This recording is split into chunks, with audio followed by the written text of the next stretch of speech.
गृहस्थ धर्म में जैसे है या जिनके पास बहुत अर्थव्यवस्था है, उनको चाहिए कि गौ सेवा से बहुत जल्दी शरीर पवित्र होता है, हृदय भी पवित्र होता है और गोविंद भी प्रसन्न होते हैं। भगवान स्वयं श्री कृष्णचंद्र जी ने गौ सेवा स्वीकार की, गौवें चराई। गौओं की परिक्रमा करने से, जैसे आप प्रभु के बिहारी जी के मंदिर की 4 परिक्रमा करें तो जो फल आपको मिलेगा, वही गाय की 4 परिक्रमा कर ले तो आपको प्राप्त हो जाएगा। गौ की प्रदक्षिणा से, गावः प्रदक्षिणी कार्यावंदनीया ही नित्यशः, जो रोज गाय को प्रणाम करता है और गाय की प्रदक्षिणा करता है तो भगवत प्रदक्षिणा का उसे फल प्राप्त होता है।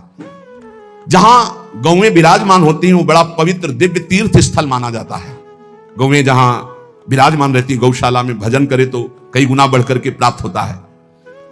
स्वयं ब्रह्मा जी ने गौओं को दिव्य गुणों से विभूषित बनाया है।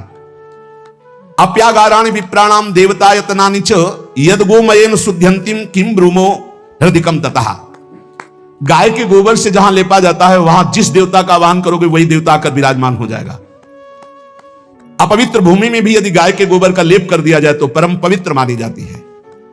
गाय बहुत पवित्र, जहां वो बैठती है, जहां वो मूत्र त्याग करती, गोबर त्याग करती, वो स्थान तीर्थ तुल्य पवित्र माना जाता है। भगवान जब गाय के पीछे पीछे चलते तो गोरज उड़कर उनके मस्तक पर विराजमान होती, उनके मुखार बिंदु पर विराजमान होती। बाल गोविंद के अनिष्टों को दूर करने के लिए गाय के पूंछ को उनके ऊपर ऐसे झाड़ा देती थी मैया। जब गुरुमंत्र वैदिक सिद्धांत से दिया गया था पहली बार तो पंचगव्य पिलाया गया था। गोमूत्रम गोमयम क्षीरम दधि सर्पिस तथैव च गवाम पंच पवित्राणि पुनंत सकलम जगत। कितना भी बड़ा पापी हो, अगर पंचगव्य पिलाया जाए तो वो वैदिक मंत्रों को स्वीकार करने लायक हो जाता है, पवित्र हो जाता है। पंचगव्य में 5 चीजें गाय की होती है। गाय का मूत्र, गाय का गोबर, गाय का दूध, गाय का दही और गाय का घी, ये 5 मिलाकर पंचगव्य पिलाया गया था। पहली बार जब वैदिक मंत्र दिया गया था तो पंचगव्य बनवाया था गुरुदेव भगवान ने सन्यास, और वो पिलाया था। ये पंचगव्य पिलाने से अपवित्रता का नाश होकर पवित्रता का संचार होता है। इसलिए धन्य है उनका जीवन जो गौ सेवा परायण है, भगवत भाव से गाय में साक्षात भगवान का भाव रखकर गौ सेवा करते हैं। यदि घर में गाय बंधी है और भूखी है और प्यासी है तो तुम्हारे सारे पुण्य नष्ट हो जाएंगे। यो वै गाम प्रतिसिद्धेन तो चरंतिम च स्वतरणम नरहा तस्य पूर्वे च पितरः कंपन्ते पतनोन्मुखा। यदि गाय हरी हरी घास चर रही कहीं और तुमने डंडा ऊपर प्रहार किया, लाठी मारी, तो तुम्हारे पितर खोपड़ी के बल नरक जाने के लिए तैयार हो गए। ये लिखा है चरंतिम स्वम तृणम नरः तो तस्य पूर्वे च पितरः कंपन्ते पतनोन्मुखा। इसीलिए क्या भारत से कहीं किसी की तुलना हो सकती है जहां गौ को माता की पदवी दी गई, जहां गौ को हम आराध्य देव के रूप में मानते हैं, आराधना करते हैं। गौ रक्षा, गौ सेवा, ये बहुत बड़ा इसमें छुपा हुआ है। स्वयं भगवान अवतरित होकर गौ रक्षा, जब गाय के रूप में पृथ्वी रमाती तो भगवान का अवतार हुआ है।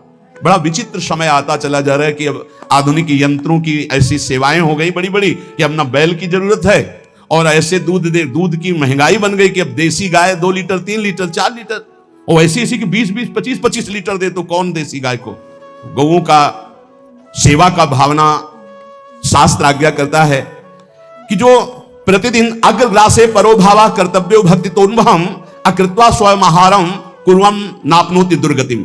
जे ही तुम्हारे गृहस्थ में घरों में पहले होता था, अब तो भगवान जाने, जे ही पहली रोटी तवा में गई तो वो निकाल करके पक्की रखी जाती थी गौग्रास के लिए, पहला रसोई में। तो इसमें लिखा प्रतिदिन स्वभोजनम, पहले स्वयं भोजन न करके गाय के लिए ग्रास निकालना चाहिए। तो जिनके पास अर्थव्यवस्था, जो गृहस्थ धर्म में है या जिनके पास अर्थ है, कुछ रोज 1 रुपया निकालो। हम कह रहे रोज निकालो तो महीने में 30 रुपया होते। 30 रुपया में एक गाय को हरी घास तो एक टाइम पवा ही सकते हो ना, बहुत नहीं है तो 1-1 रुपया निकाल के अगर एक गाय को चारा दोगे तो एक बार का भोजन तो हो ही सकता है। 30 रुपया में हरी घास जाकर के उसके एक बार तो पवा दोगे ना।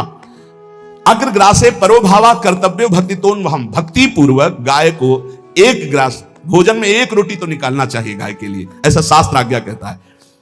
जो ऐसा करता है तो अकृत्वा स्वयमाहारम कुर्वन् नाप्नोति दुर्गतिम, अपने आहार से 1 रोटी निकालकर गाय को देता है और स्वयं 3 रोटी भले पाले 1 रोटी गाय को दे दी तो बोले उसकी दुर्गति नहीं होगी, अर्थात उसके अंदर भाव बढ़ता चला जाएगा वो भगवान की भक्ति में। और जो प्रतिदिन गौग्रास निकालता है, अर्पित करता है, तो उसको अग्निहोत्र करने का फल मिलता है, उसके पितरों को तृप्ति मिलती है और समस्त देवताओं के पूजन का फल मिल जाता है जो गौग्रास निकालता है।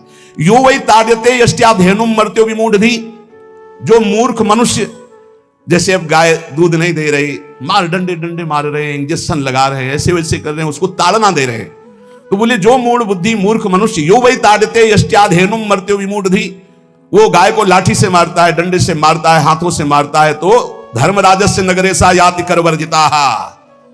धर्मराज जी पहले अपने नरक में ले जाकर के उसके कहते थोड़े थोड़े तिल तिल करके पहले इसके हाथ काटो, मरना है नहीं वहां, अब आराम आराम से थोड़े थोड़े पहले हाथ वर्जिता है, इन्हीं हाथों से गाय को मारा था ना, वैसे थोड़ा थोड़ा काटा जाता है उसके हाथ, कर वर्जिता हा, उसके दोनों हाथ काट करके थोड़े थोड़े। जो गौ के शरीर को स्नान कराता है, गौ के शरीर को कीट आदि से, मच्छर आदि से रक्षा करता है, और खूब अच्छा अच्छा पदार्थ गौ, केवल दूध के लोभ से नहीं, ये हम गौ सेवा की बात कर रहे हैं, ये कि नहीं हमें 10 लीटर दूध देती तो हाथ फेराओ, जब दूध नहीं देती है तो चारा भी ठीक से नहीं दे रहे, और उसके ये स्वार्थी हो, गौ सेवा का बात नहीं, वो दूध का लोभी केवल व्यापार की बात करता है। गौ सेवा का तात्पर्य है गौ सेवा, केवल खूब बछड़े को पिला दिया प्रसाद रूप से, जो दूध मिला उसका अपने सेवन की वो बात तो अलग है। अब बछड़े को तो जरा सा केवल पिन्हाने के लिए कर दिया और खूब सारा दूध लीटर में नाप करके जा रहा है, और उस समय तक तो खवाओ पियाओगे ही खूब अच्छे से, इसके बाद जब दूध देना बंद किया तो उसका आदर सत्कार खत्म, खोल के बाहर ऐसे वो प्लास्टिक खाते घूम रही है, तो ये गौ सेवा नहीं मानी जाएगी, वो स्वार्थ पूर्ति मानी जाएगी।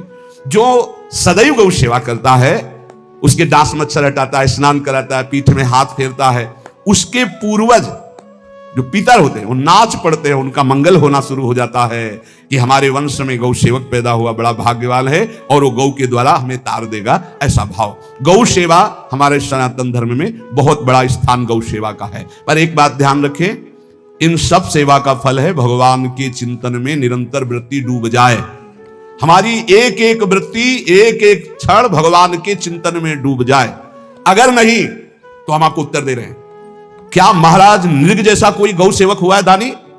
भागवत में पढ़ लेना, करोड़ करोड़ गायों को, करोड़ों गौशालाएं थी, एक दो नहीं, इसलिए कह रहे हैं करोड़ों शब्द कि आप उसको कहीं ज्यादा ना समझें। पृथ्वी के कोई भूमि के कण गिन सकता है, बारिश की बूंदे गिन सकता है, लेकिन महाराज नृग की गौएं जितनी दान की गई वो गिनी नहीं जा सकती थी, ऐसा वर्णन आता है। अरबों अर्बुद गौओं की सब स्वर्ण से अभिषिक्त करके ब्राह्मणों को दान करना, इतने बड़े गौ सेवक, इतने बड़े दान करने वाले, एक चूक हो गई, ना दान लेने वाले तपस्वी ब्राह्मण की गाय किसी अन्य ब्राह्मण को दान कर दी, और वो ब्राह्मण ने जब गाय देखी बोले मेरी गाय चुरा ली, बोले महाराज नृग ने दी, महाराज नृग से कहा मेरी गाय है, तो उनका गौशाला में आ गई होगी, आपको 10,000 गौएं देते हैं, आप अपनी गाय, बोले मैं प्रतिग्रह नहीं लेता, जिसने दान लिया था उसने कहा गाय यही लेके जाऊंगा, तो उनका आप गाय छोड़ दीजिए, आपको 10,000 गाय देते, बोले नहीं लूंगा। बस अनजाने के अपराध ने गिरगिट बना दिया था, कुएं का गिरगिट।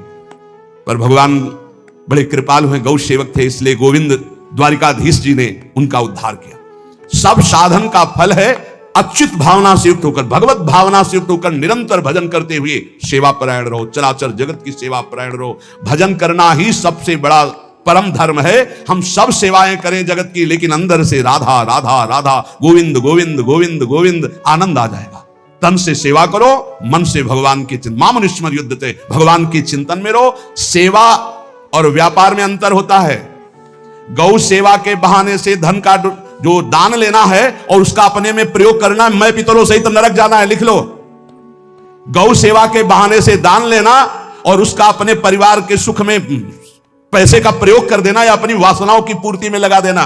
आया गौ सेवा के लिए और आप प्रयोग कर रहे हैं गाड़ी घोड़ा नाना प्रकार के सांसारिक भोगों में, तो लिख लो पितर सहित तुम्हारे नरक जाएंगे, क्योंकि गौ सेवा के लिए आया है। गौ सेवा का धन सिर्फ गौ सेवा में ही लगना चाहिए। आप गौ सेवक है, दूध पान कीजिए, रोटी खा लीजिए, लेकिन गौ सेवा का अर्थ आप अपनी वासनाओं की पूर्ति में, अपने मनोरंजन में या अपने मन के संकल्प भावना में नहीं पूरी कर सकते। गौ सेवा के लिए ही पूरी कीजिए। गौ के वास का निर्माण, गौ के भोजन की व्यवस्था, वो दूध दे ना दे, वो कैसी भी अवस्था में हो, उसकी सेवा परायणता, उसके लिए सेवक रखना, सेवकों को भी सुख प्रदान करना, लेकिन स्वयं कभी गौ के सेवा के लिए आए हुए धन का स्वयं के लिए भोग न करना और निरंतर भजन रखना, उसे परम पद की प्राप्ति हो जाएगी। तो हमें चाहिए कि जो गृहस्थ जन हैं, धनी मानी जन हैं, या जिनके पास शरीर व्यवस्था, बौद्धिक स्तर, सेवा परायण, अर्थव्यवस्था, वो थोड़ा 4 गाय की व्यवस्था करके उनकी सेवा करें, क्योंकि हमारे सनातन धर्म का स्वरूप है, जहां मां पदवी दी गई है गांव को, गौ माता कहा गया है। गौ में समस्त देवता विराजमान है। गौ का बहुत बड़ा महत्व वर्णन किया गया धर्म शास्त्रों में।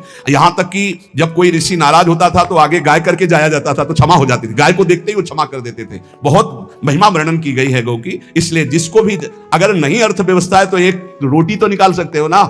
तुम्हारी रसोई में रोटी बने तो पहली रोटी निकाल लो, और आसपास जहां गाय बंधी हो तो उसको दे आओ जाकर, तो कम से कम धर्म का पालन हो जाएगा, गौ सेवा बन जाएगी।